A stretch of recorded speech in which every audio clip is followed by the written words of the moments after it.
আমার আজকের রেসিপি ভোলা মাছের ঝাল, মানে ভোলা ভেটকি। এটা আজকে আমি আলু দিয়ে রান্না করেছি। গরম ভাতের সাথে খেতে এটা খুবই ভালো লাগে। আপনারা অনেকেই হয়তো এভাবে ভোলা মাছের ঝোল রান্না করে থাকেন, তবে আজকে আমি আমার পদ্ধতিটা শেয়ার করছি আপনাদের সাথে। ভালো লাগলে অবশ্যই লাইক, শেয়ার, কমেন্ট করার অনুরোধ রইল। তো চলুন রান্নাটা শুরু করা যাক। এখানে ভোলা মাছ নিয়েছি আমি 4টে, মানে 400 গ্রাম ওজন হয়েছে আর কি। এবারে এটা আমি ম্যারিনেট করে নেবো। তার জন্য নুন এখানে দিয়ে দিলাম আমি হাফ টিস্পুন, হলুদ হাফ টিস্পুন দিয়ে দিলাম, আর ওদিকে শুকনো লঙ্কার গুঁড়োও দিয়ে দিলাম হাফ টিস্পুন। এবারে সব কিছু একসঙ্গে ভালোভাবে মিশিয়ে নেব। নুন লঙ্কার গুঁড়োটা আপনারা আপনাদের স্বাদ অনুযায়ী দেবেন। তো এটা ভালোভাবে মিশিয়ে নিতে হবে যাতে সমস্ত কিছু সব মাছের গায়ে খুব ভালোভাবে মাখানো হয়ে যায়, নুন, হলুদ আর লঙ্কার গুঁড়োটা। এটা 10-15 মিনিট মাখানো থাক, ততক্ষণ অন্যান্য যে সবজিগুলো লাগছে দেখে নিই।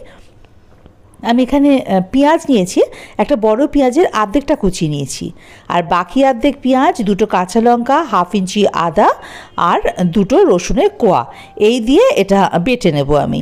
তো আপনারা যদি ঝাল বেশি খান সেক্ষেত্রে কাঁচা লঙ্কা পরিমাণটা বাড়িয়ে নেবেন। তো এটা বেটে রাখা হয়ে গেছে। এদিকে আলু নিয়েছি 2টো বড় সাইজে, এটা খোসা ছাড়িয়ে এরকম লম্বা লম্বা টুকরো করে কেটে নিয়েছি, কেটে খুব ভালোভাবে ধুয়ে রেখেছি। এবার রান্না শুরু করার পালা। তার জন্য ওভেনে কড়াই বসিয়ে তাতে সর্ষে তেল দিয়ে দিলাম এই 50 মিলিলিটার মতো। সর্ষে তেলটা আগে ভীষণ ভালো করে গরম করে নিতে হবে।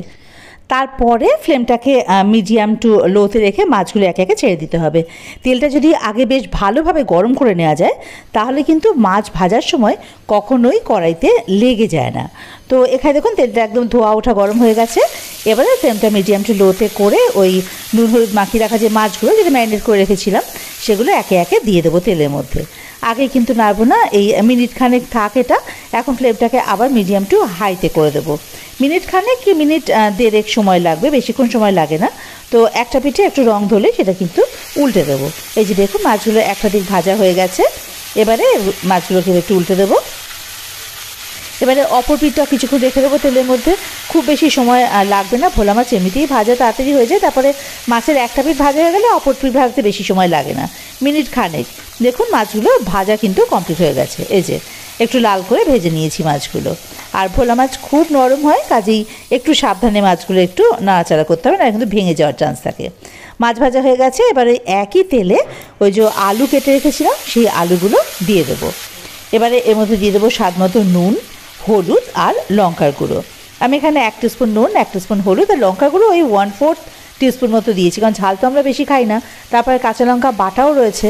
আপনারা যদি বেশি ঝাল খান সেক্ষেত্রে লঙ্কাগুলো বাড়িয়ে কমিয়ে নিতে পারেন। আবার যদি শুকনো লঙ্কাগুলো খেতে না চান তাহলেও কোনো ব্যাপার না, কারণ কাঁচা লঙ্কা তো বেটে দেওয়াই হচ্ছে।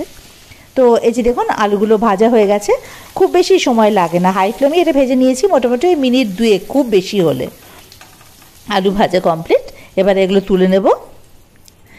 এবারে আলু আর মাছ ভাজার জন্য তেলটা বেশ খানিকটা কমে গেছে, তাই জন্য এখানে আরও 2 টেবিল স্পুন আমি সর্ষের তেল দিয়ে দিলাম।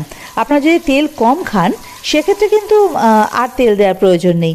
ওই মাছ ভাজা বা আলু ভাজার পর যেটুকু তেল থাকবে তাতে রান্নাটা করে নিলেই চলবে। তো তেলটাকে আবারও একটু গরম করে নিতে হবে। তেলটা কাঁচা গন্ধ চলে গেলে এতে ফোড়নে দিলাম কালো জিরে হাফ টিস্পুন, আর শুকনো লঙ্কা দিয়েছি আমি একটা, ছিঁড়ে দিয়েছি। আপনারা এখানে শুকনো লঙ্কার পরিবর্তে কাঁচা লঙ্কাও দিতে পারেন, কিন্তু আমার ওই কালো জিরের সঙ্গে শুকনো লঙ্কার যে ফ্লেভারটা এটা ভীষণ ভালো লাগে। তো একটু নাড়াচাড়া করে এবারে হাফ পেঁয়াজ কেটে রেখেছিলাম সরু সরু করে, সেটা দিয়ে দেবো তেলের মধ্যে। অল্প একটুখানি নাড়াচাড়া করে নিয়ে এখনই এখানে দিয়ে দেবো কাশ্মীরি লঙ্কার গুঁড়ো রঙের জন্য 1 টিস্পুন, আর টমেটো একটা ছোটো সাইজের, সেটাও এরকম লম্বা লম্বা করে কেটে নিয়েছি, সেটা দিয়ে দেবো। টমেটো আর কাশ্মীরি লঙ্কা গুঁড়োটা এই সময় দিয়ে দিলে কালারটা তো ভীষণ সুন্দর আসেই। এছাড়াও টমেটোটা তো পেঁয়াজের সঙ্গে ভাজা ভাজা হয়ে যাবে, তো বেশিক্ষণ এটা কাঁচা গন্ধ চলে যাওয়ার জন্য বেশিক্ষণ নাড়াচাড়া করার প্রয়োজনও পড়ে না। ওই মিনিট খানেক পেঁয়াজের সঙ্গে একটুখানি ভাজা ভাজা করলেই চলবে। দেখুন এই যে পেঁয়াজের কালারটাও চেঞ্জ হয়ে গেছে, তবে এর বেশি কিন্তু কড়া করে পেঁয়াজ ভাজা কোনো প্রয়োজন নেই। তো এটা ভাজা কমপ্লিট হয়ে গেছে। এবারে এর মধ্যে ওই বেটে রাখা পেঁয়াজ, রসুন, কাঁচা লঙ্কায় যে পেস্টটা সেটা এর মধ্যে দিয়ে দেবো, আর এই বাটিটা ধুয়ে অল্প একটু জল এর মধ্যে দিয়ে দেবো। এবারে কিন্তু মিডিয়াম টু লো ফ্লেমে বেশ কিছুক্ষণ সময় ধরে এই পেঁয়াজ বাটাটাকে কষিয়ে নিতে হবে, যাতে পেঁয়াজ, আদা বা রসুন এই যে বাটার কাঁচা গন্ধটা যেন না থাকে। তো এটা মোটামুটি বেশ কিছুক্ষণ সময় ধরে কষিয়ে নিয়েছি। দেখুন মিনিট 5 তো সময় লেগেইছে। তো এবার তেল ছেড়ে দিয়েছে, কষানো কমপ্লিট। এখন এখানে দিয়ে দেবো জিরে গুঁড়ো হাফ টিস্পুন, ধনে গুঁড়ো হাফ টিস্পুন, আর অল্প একটু চিনি, ওই 1/4 টিস্পুন মতো, জাস্ট ওই টেস্টটাকে ব্যালেন্স করার জন্য। নুন আর মিষ্টিটা তো আপনারা আপনাদের স্বাদ অনুযায়ী দেবেন, আর আপনারা চাইলে কিন্তু চিনি এখানে নাও দিতে পারেন, কোনো ব্যাপার না। এটা আমি জাস্ট টেস্টটাকে একটু ব্যালেন্স করার জন্য অল্প একটু চিনি দিয়েছি। তো সমস্ত কিছু একটু ভালোভাবে মিশিয়ে নিয়ে এবারে ভেজে রাখা আলুগুলো দিয়ে দেবো, আর অল্প একটু জল দিয়ে এই আলুটা মশলাগুলোর সঙ্গে কষিয়ে নেব। এখানে আমি অল্প একটু জল অ্যাড করলাম, তার কারণ যদি জল দিই তাহলে মশলাটা না আলুগুলোর সাথে বেশ মাখা মাখা থাকবে, মানে ছাড়া ছাড়া ভাব থাকবে না, সুন্দর করে কষানো যাবে। এই যে দেখুন আলুটা মশলার সঙ্গে খুব ভালোভাবে কিন্তু কষানো হয়ে গেছে। এই দেখুন তেলটাও ছেড়ে দিয়েছে। তো এবারে এখানে আমি ঝোলের জন্য দিয়ে দেবো বেশ খানিকটা পরিমাণে জল, বেশ অনেকটাই জল আমি এখানে দেবো, তার কারণ জলটা তো ফুটবে আলুগুলো সেদ্ধ হওয়ার জন্য, তো তখন কিন্তু ঝোল অনেকটা কমে আসবে। এবারে ফ্লেমটাকে মিডিয়াম টু লোতে রেখে ঢাকা দিয়ে রেখে দেবো মোটামুটি যতক্ষণ পর্যন্ত আলুটা সেদ্ধ হচ্ছে। এটা ঢাকা দেওয়া থাক। মিনিট 10 পর ঢাকাটা খুলে নিলাম, মানে আলুটা সেদ্ধ হতে না এখানে আমার 10 মিনিট সময় লেগেছে। আলু সেদ্ধ হয়ে গেছে। এবারে ফ্লেমটা হাইতে করে ভেজে রাখা মাছগুলো এখানে দিয়ে দেবো। আগেই বললাম ভোলা মাছটা খুব নরম হয়, তো এটা কিন্তু বেশিক্ষণ ফোটানোর দরকার নেই, হাই ফ্লেমে মিনিট 2-1 ফুটিয়ে নিলেই চলবে।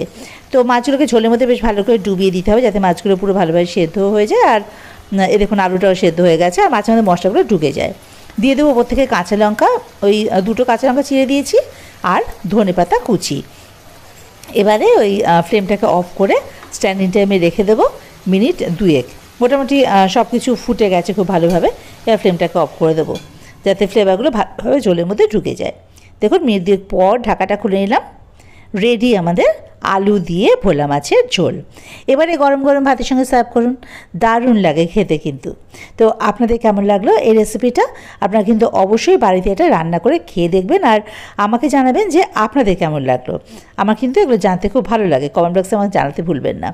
আর যারা আমার চ্যানেলে নতুন তাদের কাছে অনুরোধ রইল, যদি এই রেসিপিটা বা আমার অন্যান্য রেসিপিগুলো ভালো লেগে থাকে তাহলে অবশ্যই আমার চ্যানেলটা সাবস্ক্রাইব করে আমার পাশে থাকার, আর বেল আইকনটা ক্লিক করে দেবেন, তাতে করে আমি কোনো নতুন রান্না আপলোড করলে তার নোটিফিকেশানটা সবার আগে আপনাদের কাছে পৌঁছে যাবে।